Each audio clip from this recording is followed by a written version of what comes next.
एक तरफ था औरंगजेब, दुनिया की सबसे बड़ी फौज लेकर। दूसरी तरफ थी एक 25 साल की विधवा और उसका 4 साल का बेटा। औरंगजेब ने सोचा अब स्वराज्य खत्म। ये सोच उसकी सबसे बड़ी गलती थी। मिलिए ताराबाई भोसले से, शिवाजी महाराज की बहू और हंबीरराव मोहिते की बेटी। हंबीरराव को क्या आप जानते हैं? शिवाजी महाराज के सरसेनापति, जो आदमी शिवाजी महाराज के दाएं हाथ थे, उनकी बेटी थी ताराबाई। और बाप ने बेटी को क्या सीख दी थी? तलवार, तीर, घोड़सवारी, राजनीति और युद्ध नीति। ये थी उनकी परवरिश। साल 1700 ताराबाई के पति राजा Ram had passed away। Aurangzeb ने सोचा अब तो बस एक औरत और उसका बच्चा है, खत्म। मुगल कोर्ट के अपने इतिहासकार काफी खान ने खुद लिखा था, They thought their enemy weak, contemptible and helpless। पर फिर ताराबाई ने कुछ ऐसा किया जो किसी ने नहीं सोचा था। उसने खुद फौज की कमांड ली। उसने मुगल टेरिटरीज में 50,000 सैनिक भेजे, डेक्कन से बाहर मध्य प्रदेश तक।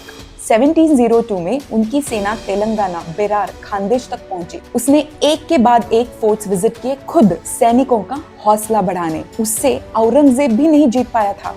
और काफी खान ने, मुगल कोर्ट के अपने बंदे ने लिखा था, From day to day, the war spread and the power of the Marathas increased। दुश्मन की कलम से इससे ज्यादा बड़ी तारीफ क्या होगी? ताराबाई सिर्फ तीर नहीं चलाती थी, वो सियासत भी जानती थी। उसने डेक्कन और सेंट्रल इंडिया के हिंदू राजाओं से मिलिट्री और पॉलिटिकल अलायंसेस बनाए। उसने रिसोर्सेज जोड़े, फौज मजबूत की। और जब शाहू महाराज का सक्सेसर चाहिए था, एक एयरलेस एम्पायर के लिए 73 साल की उम्र में भी उन्होंने दांव खेला। ये महिला कभी रिटायर नहीं हुई। हिस्टोरियन जादूनाथ सरकार ने लिखा, In that awful crisis, her character and strength saved the nation। आप सोचिए, एक बाप ने अपनी बेटी को इतनी शिक्षा दी, इतनी तालीम दी। भोसले परिवार की बहू ऐसे घर में आई जहां स्वराज्य की नींव थी, और उस बेटी ने, उस बहू ने हिंदवी स्वराज को बचाया। आज फेमिनिज्म की बात करते हैं तो लोग बोलते हैं ये नया कॉन्सेप्ट है। नहीं, ये तो तब भी था जब हंबीरराव मोहिते ने अपनी बेटी के हाथ में किताब और तलवार दोनों थमा दिए। फेमिनिज्म की असली मूवमेंट यही है। अगर महिलाओं के लिए लड़ना है